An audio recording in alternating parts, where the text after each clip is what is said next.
We've got wireless Android Auto in the case of my phone here, and that means that we just put this phone down on the wireless charging pad there. Now that's charging. The Android Auto system is automatically upscaled into the screen here without the need to plug anything in or connect anything. Upgrades. My name's Justin Pritchard. This is the new 2022 Honda Civic. Big story here. Everything has been upgraded. The body structure, the steering, the suspension, the braking system, all with benefits to how this car drives. Honda is seriously not messing around with this thing. Let's take a closer look. I did an extended test drive of this machine. I always do that when there's a brand new Civic because this is such an important car and I really want to dig into what you're going to like and dislike about it based on my 16 years test driving cars for TV, print, and web from right here in beautiful Sudbury, Ontario. After this tester and I did about 2,000 kilometers together, roughly 1,500 of which were on the highway, I've got some key impressions for you, and I'll tell you that right up front, I think the best thing about this new Civic is the way it drives, and how all of those upgrades go further than ever to help really push this machine upscale. Civic Touring is the top dog model. The one I'm showing you costs about 30,500 Canadian dollars and comes standard with everything you see on this car. The Touring designation, of course, refers to this machine's setup as a compelling long-distance cruiser built for touring over long distances. It starts with the seats. You drop down low into the cabin. The seats are immediately slippery for easy entry and exit, and also immediately supportive with good bolstering that's got just enough give to be comfortable while holding you in place and supporting your back. So really good seats. Drivers sit down low in the car, and even with the good outward sightlines, there's still a strong sense of that down low and in control anti-crossover driving feel that some drivers prefer, myself included.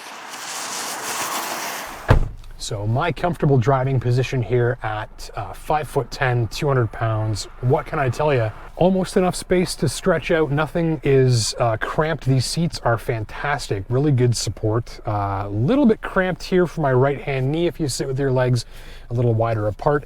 At 5'10", the headroom here, even with the sunroof, I've got the full width of my hand above my head. That's with the seat cranked all the way down here. Let's see how I would fit in the back seat behind myself. And you should always check this when you're test driving a car if you have adult passengers that might be sitting in the back seat. So behind someone of my size, 5'10", I've got the full width of my hand and then some in terms of knee room. Headroom getting a little tight but sufficient. We can see the sunroof bulkhead is up here, so we've got a reduction in headroom ahead of us, but above my head where I need it, I've got just a couple of fingers worth.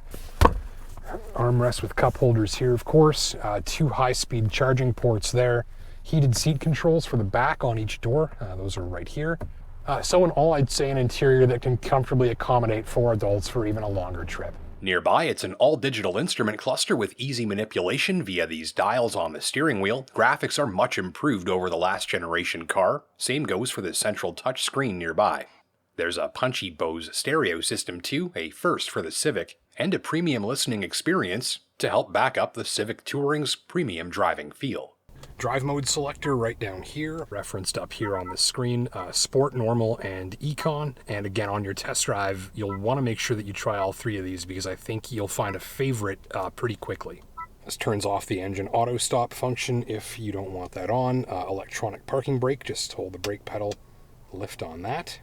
By not having a handle there, we've got more room for things like cup holders and a larger, more accommodating center console. Brake hold, interesting. We tap this and we can see that light up in here. And basically that holds the car stationary once we've come to rest without having to put the car in park. Controls down here for some of the advanced safety systems. There is your following distance. There's your lane departure, lane keeping system here.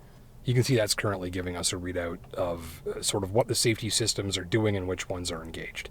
We've got wireless Android Auto in the case of my phone here, and that means that we just put this phone down on the wireless charging pad there. Now that's charging. The Android Auto system is automatically upscaled into the screen here without the need to plug anything in or connect anything. And that makes it more convenient. It's faster to just get in the car, get connected, and drive. When you start the engine, you just sort of throw your phone down in there to recharge. Within about 10 seconds, everything fires up on here, and you're good to go. And of course, with no cord, that's less clutter in your driving environment. But if you do need a cord, we've got a USB hook up here, a high output USB charging port there, and finally, as you can see, a lot of storage for your smaller at-hand items, including these large door cubbies. We've got room for a water bottle there. Little climate control adjustment dials here. This is sort of interesting. These just go around 360 degrees. They don't rotate.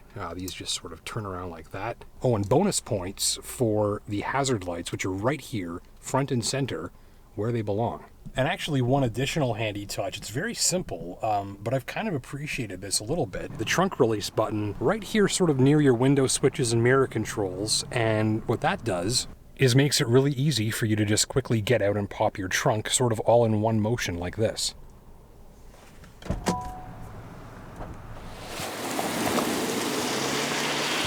The new body structure is even stiffer than its predecessor, with 8 and 13% improvements to torsional and bending rigidity, respectively. The body structure is built to be absolutely solid. This makes for a quieter ride because the structure resists flexing, which can cause noise, and also makes for a more comfortable ride because a stiffer structure means the engineers can more precisely fine-tune the suspension mounted to it.